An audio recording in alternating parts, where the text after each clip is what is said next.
सभी कालीपार के और सभी जितने भी सम्मानित साथी यहाँ आए, विधानसभा देवबंद आप लोगों को माजिद बन के तुम्हें मेहनत करनी पड़ेगी।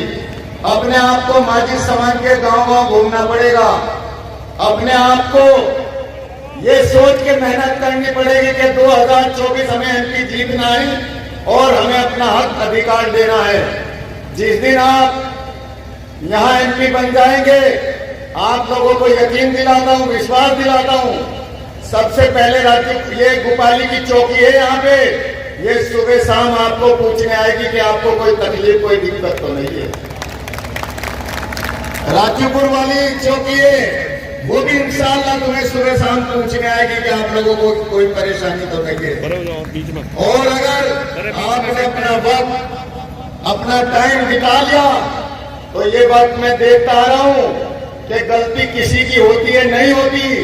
10 आदमी 15 आदमी अज्ञात में लिख दिए जाते हैं और किसी पे से 10,000, किसी पे से 15,000, किसी पे से 5,000 जैसी उसकी हैसियत होती है। और कालीपार में ऐसे बहुत से पुलिस के मुखबर है जो उनसे लुटवाने का काम करते हैं। वो भी कान खोल के सुन ले, जिस दिन हम लोग यहाँ एमपी बन जाएंगे, किसी की औकात नहीं होगी कि किसी के घर पे पुलिस भेज दे या किसी के घर पे पुलिस वाला चला जाए जब तक कि हमारी इजाजत नहीं होगी इंशाअल्लाह इस लोकसभा में। तो अगर आपको ऐसा मजबूत बनना है और अपना हक अधिकार देना है तो मेरे साथियों, मेरे दोस्तों, हमारे पे ठेका नहीं है किसी को जिताने हराने का। हमारे पे एक ही ठेका है, हमें लोकसभा जीतनी है, हर हालत में जीतनी है। आप ये मत डरिए कि लोकसभा कैंडिडेट कौन बन रहा है गठबंधन से। गठबंधन का आप बताइए, यहाँ कोई वोट हो तो मुझे बता दीजिए। आप हाथ उठा के, कोई वोट है क्या यहाँ पे? गठबंधन का वोट नहीं है यहाँ पे, आपका अपना वोट है। और जिस वोट से आप जीतना चाहते वो आपके साथ खड़ा है, हाथी के निशान वाले। बहुजन समाज पार्टी का वोट है कि 24 कैरेट जैसे गोल्ड होता है उसमें खोट नहीं होती, ऐसी चमारों के वोट में खोट नहीं है मेरे साथियों। तो इनका वोट तो सिर्फ हाथी पे जाता है, चाहे माजिद आ जाए, चाहे साजिद आ जाए, चाहे चौधरी आ जाए, चाहे कोई और आ जाए, इनको तो सिर्फ बहन जी के आदेश पे चलना होता है। इनसे आप सीख लो, इनसे आप समझ लो। अगर आप भी अपना वजूद बनाना चाहते हो, आप भी अपना हक लेना चाहते हो, तो ये जिला सहारनपुर आपका हो सकता है। इस जिला सहारनपुर में आपके अलावा कोई नहीं जीत सकता। और सरकार किसी की भी बन जाए, इस जिला सहारनपुर में कोई आपकी तरफ आंख उठा के नहीं देख सकता अगर आप अपना हक लेना चाहते हो। और अगर आप गुलाम बनना चाहते हो, आप डर के रहना चाहते हो, अपने आप को खामोशी में रहना चाहते हो, जैसे मैं देख रहा हूं आप खामोश है, तो इंशाअल्लाह अल्लाह ने कुरान में साफ कहा है कि जो कौम मुत्तहिद नहीं होती और जो कौम अपना हक लेना नहीं चाहती, उसका मैं भी हकदार नहीं हूं। वो जो चाहे कहीं हो जाए, कहीं चले जाए। अल्लाह ताला भी उसी का साथ देता है, उसी को मदद करता है जो खुद लड़ना जानती है, जो मेहनत करना जानती है। और लड़ना किस बात का? मेरा घर है, मैं बिल्कुल नहीं डरता। मेरे पे तल की वजह अभी भी डोजर चल जाए, मैं टमोटी लगा के उसमें जीना पसंद करूंगा, लेकिन किसी की गुलामी पसंद नहीं करने का। मैं उस टमोटी में जीना पसंद करूंगा, आधी रोटी खाना पसंद करूंगा, लेकिन अपने लोगों पे जुल्म बर्दाश्त नहीं कर सकता। लोकसभा की वो ताकत होती है इतना बड़ा, क्योंकि उसको 20 लाख लोग चुनते हैं। और जो लोकसभा पार्लियामेंट में जाता है वो इसलिए जाता है कि जो मेरे जिले की समस्या है, जो मेरे जिले का अधिकार है, जो मेरे जिले का पैसे का अधिकार है, वो पैसा मैं लेकर आऊं और अपने जिले में खर्च करूं। और अगर कोई जुल्म जाति करे तो उसका इलाज करे, वो एमपी की ताकत होती है। किसके बलबूते पे होती है? वो आपके बलबूते पे होती है। और अगर आप ये चाहते हो कि भाई मैं भी घर में जाऊं, तो फिर तुम्हारी अपनी मर्जी है। अगर आप हिस्सेदारी नहीं देना चाहते तो फिर मेरी भी कोई औकात नहीं, बिना आपके मैं कुछ नहीं कर सकता। मेरी ताकत, मेरा जुनून, मेरा विश्वास जिस के सामने जिन लोगों की ताकत पे मैं चुनाव लड़ना चाहता हूं वो आप लोग हैं। और अगर आप लोग ये फैसला करते हो कि भाई हम चुनाव नहीं लड़ना चाहते, तो बाखुदा मैं अभी भी मना कर सकता हूं कि हम चुनाव नहीं लड़ेंगे। लेकिन अगर मुझे चुनाव लड़ाना चाहते हो तो बुज़दिल मत बनो, शेर की तरह घर से बाहर निकलो और हर पूरे जिले में छा जाओ। तुम्हारी इतनी बड़ी तादाद है, आप इतने बड़े ताकतवर हो, आप इतने बड़े चौधरी हो, बताओ आपके पास किस चीज की कमी है। और जो जिले में हर बार चुनाव लड़ना चाहता है वो तुम्हारा हमदर्द नहीं है, वो सिर्फ भाजपा के लिए काम करता है। अगर वो आपका हमदर्द होता, 75 साल हो गए आपको आजादी मिले हुए देश को, आपकी रास्ते क्यों खराब है? आप कोई पुलिस क्यों परेशान करती है? आप कोई तहसीलदार क्यों परेशान करता है? आप कोई बिजली विभाग क्यों रात में छापे मारता है? क्योंकि आपका कोई रहबर नहीं है। और जिसे तुम रहबर समझते थे आ रहे हो वो कुछ नहीं है, उसकी औकात नहीं हमारे सामने खड़ा होकर बोल भी ले, उसकी इतनी हिम्मत नहीं है। लेकिन उसे आप मन मन में क्यों समझते, मुझे आज तक ये समझ नहीं आया। अरे आप लोग किसी से कम हो गया? सबसे बड़ी ताकत तो प्रधान हो आप। तो जब प्रधान तुम्हें ऊपर वाले ने बनाया है तो उस प्रधानी का जज्बा दिखाओ, उस प्रधानी की ताकत दिखाओ, उस प्रधान होने का जज्बा दिखाओ 2024 में कि हम जिले के प्रधान हैं। और अगर आप अपना जज्बा नहीं दिखा सकते तो फिर प्रधान का नाम लिखना बंद करो, फिर अपने घर में चुप होके बैठ जाओ। मैं भी तुम्हारे साथ चुप होके बैठ जाऊंगा। लेकिन एक बात मैं कहना चाहता हूं, मैं मरते दम तक किसी की गुलामी नहीं कर सकता, वो मेरे खून में नहीं है। मैंने आपके सामने साबित करके दिखाया, जो भी बोल के कहते आजाद भाई, 75 जिले हैं उत्तर प्रदेश में, सारे चेयरमैन हटा दिए गए थे। जिला सहारनपुर का चेयरमैन आखिरी घड़ी तक उसी कुर्सी पे रहा, बहुजन समाज पार्टी का झंडा नीचे नहीं होने दिया। और कोई गांव सहारनपुर का ऐसा नहीं है जिसमें विकास ना हुआ हो। जैसे चेयरमैन कहते हुए हर गांव में विकास हुआ है, ऐसे ही जिस दिन आप एमपी बना दोगे, आप तकिया लगा के भर नींद की, अब तकिया लगा के सोते रहना। जो आपका दुख दर्द होगा उसमें ये माजिद अली 24 घंटे तत्पर रहेगा, किसी को कोई तकलीफ नहीं आने देगा इंशाअल्लाह। तो आप लोग इस बात में सहमत है, तैयार है? तो आज भी बताओ, आज भी वक्त है, सब तैयार है इस बात पे? तो मेरी एक बात सुनो, 2024 का चुनाव आ रहा है, काली कार में जो भी कैंडिडेट आ जाए गठबंधन का, वो किसी के गांव में दाखिल नहीं होना चाहिए। अगर वो गांव में दाखिल होगा तो समझ लीजिए कि वो हमें बहुत नुकसान, उससे हमें बड़ी तकलीफ पहुंचेगी, हमें बहुत दुख होगा, हमें बहुत एहसास होगा। अगर किसी भी कालीबार के किसी गांव में किसी आदमी ने उसे बुलाया तो मुझे बड़ा एहसास और बड़ा दुख होगा। हार जीत अलग बात है, जो भी होगी, लेकिन आपको ये एहसास दिलाना है, आपको ये हक दिलाना है पूरे जिला सहारनपुर में कि अब के हमारा कैंडिडेट लड़ रहा है।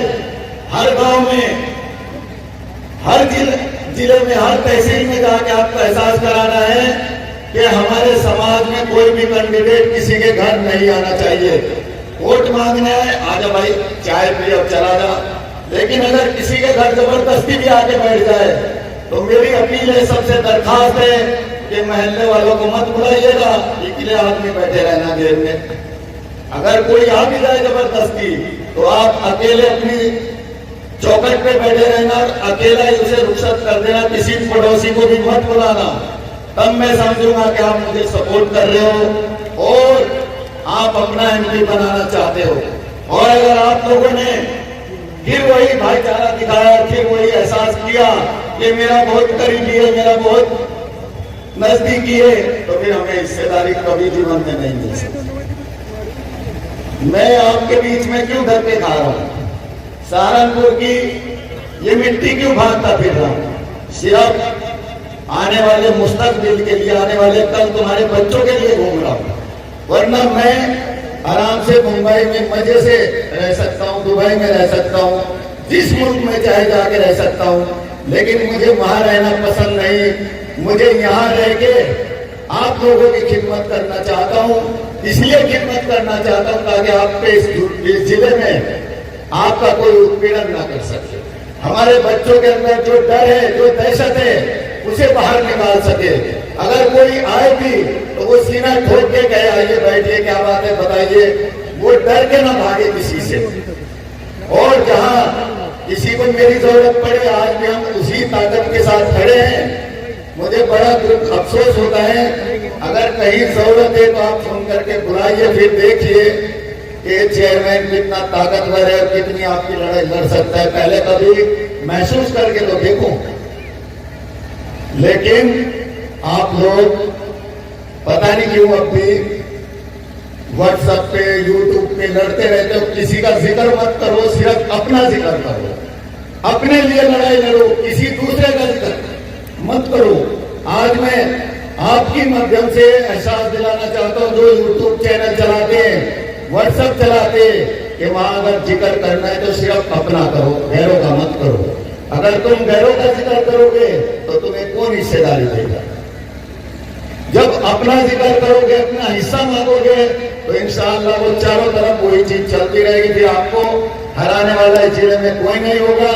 और जो चुनाव लड़ने की कोशिश कर रहे हैं वो चुपचाप अपने घर बैठ जाएगा। ये मैं आज कह रहा हूं, 10 दिन करके देख लो, उसकी हिम्मत नहीं होगी कि वो चुनाव लड़ ले आपके सामने। और मेरे सामने तो उसकी औकात ही नहीं है कि खड़ा हो जाए, मैं ये गारंटी से कहता हूं।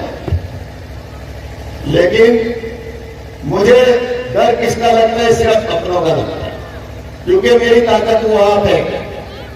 वरना मैं किसी से नहीं डरता था। खुदा 3 छिपे का टाइम है, मौत एक बार आनी है, चाहे वो 60 साल की उम्र में आ जाए, चाहे 80 साल की उम्र में आ जाए, चाहे 10 दिन के बाद आ जाए। मौत तो एक ही बार आएगी ना, 10 बार तो नहीं आएगी। तो उस 100 साल की जिंदगी से इज्जत की 1 दिन की जिंदगी बेहतर होती है। इज्जत की जिंदगी जियो, किसी की गुलामी की जिंदगी मत जियो। तो अब मैं और लोग हैं, इनकी भी बात आप सुन लेना। ये तो पार्टी के लोग हैं, इनको बुलाना जरूरी रहता है, क्योंकि इन्हीं की पार्टी से हम चुनाव लड़ रहे हैं। और ये बार बार क्या बात कहते हैं, अगर मैं कहीं चमारों के गांव में जाता हूं तो उनका क्या जवाब होता है? आप सुनोगे तो महसूस करोगे। वो ये कहते हैं, चेयरमैन साहब हमारे बीच में आने की जरूरत नहीं है, हमारा तो वोट नहीं और जाता ही नहीं हाथी के अलावा। आप अपने लोगों में मेहनत कर लीजिए, अपने लोगों में जाइए। तो बताइए, इनका यहाँ पे 4.5 लाख वोट है और 7.5 लाख वोट आपका है। तो बताइए कितना वोट हो जाते हैं? आपके इस लोकसभा पे 18,44,000 वोट है जो नहीं जीत पाएंगे। तो आपका और अदर पार्टी का बराबर है। ये जो 4.5 लाख वोट है, ये आपको प्लस में मिलता है, ये माजिद को नहीं मिलता या किसी और को नहीं मिलता। ये सिर्फ बहुजन समाज पार्टी के निशान पे हाथी को मिलता है। यह आपने महसूस भी किया होगा। 2022 में आप लोगों ने देखा होगा, हमने पूरी ताकत के साथ इकट्ठा होकर वोट डाला है। उसके बाद भी सरकार नहीं बदल पाई। कुछ लोग ये कहते हैं कि बहुजन समाज पार्टी का एक ही विधायक क्यों बना है। यह आप लोगों के लिए कहना चाहता हूं, बहुजन समाज पार्टी का एक विधायक इसलिए बना है कि बीजेपी के जितने भी लोग हैं उन्होंने इकट्ठा होकर फूल पे डाला, चाहे वो रात दिन आपके साथ घूमते रहे, लेकिन वोट वो फूल को डालते हैं। और जितना मुस्लिम समाज का वोट था वो सारा समाजवादी पे चला गया। तो फिर खाली चमारों के वोट पे कैसे कैंडिडेट जीत जाते? ये तो नहीं जीत सकते ना। अगर 50,000 वोट इनका और 85,000 वोट हमारा, जो वन पे या 7 विधानसभा पे आप अंदाजा लगा लो या कैलकुलेशन कर लेना तन्हाई में बैठ के कि इन 7 विधानसभा को बहुजन जीत सकती है कि नहीं जीत सकती। अब तो 2 ही जीती है ना। जितना वोट आपने समाजवादी को दिया है, अगर इतना वोट अपने कैंडिडेटों को दे देते जो आपके कैंडिडेट थे, तो आपके 7 की 7 जीत जाते। चलो 2 उन्होंने जिताए, 5 आप जिता लेते। 5 पे तो फिर भी बहुजन के कैंडिडेट थे, लेकिन ऐसा नहीं हुआ। वो चलो दूर की बात है, वो वक्त चला गया, उसको याद करना ठीक नहीं, क्योंकि उसको याद करके कुछ मिलेगा नहीं, वो तो वक्त गुजर गया। अब तो आने वाला कल देखना है, 2024 देखना है। बस इसी कैलकुलेशन के साथ कि इनका वोट कहीं नहीं जाएगा सिवा हाथी के। आपको अपना वोट इनके साथ मिलाना है और लोकसभा सीट आपको जीत लेनी है। हिंदुस्तान में क्या हो रहा है वो नहीं देखना, पहले अगर आप मजबूत होंगे तब पड़ोसी की मदद कर सकते हैं, और अगर हम खुद कमजोर हैं तो पड़ोसी की क्या मदद करेंगे। तो पहले आप मजबूत होइए, फिर भी इस देश की या दुनिया का जिक्र करना। और जब हम इस लायक नहीं है कि हमारे जेब में 1 रुपया है तो हम 10 पैसे कहां से देंगे किसी को, तो पहले खुद अपनी जेब को मजबूत करना, ताकि हमारी जेब में 1 रुपया आ जाए, फिर हम किसी को 10 पैसे की मदद कर सकते हैं। इन्हीं शब्दों के साथ मैं अपनी बात खत्म करता हूं। जय भीम, जय भारत, खुदा हाफिज। बाकी बात हमारे नरेश गौतम जी है।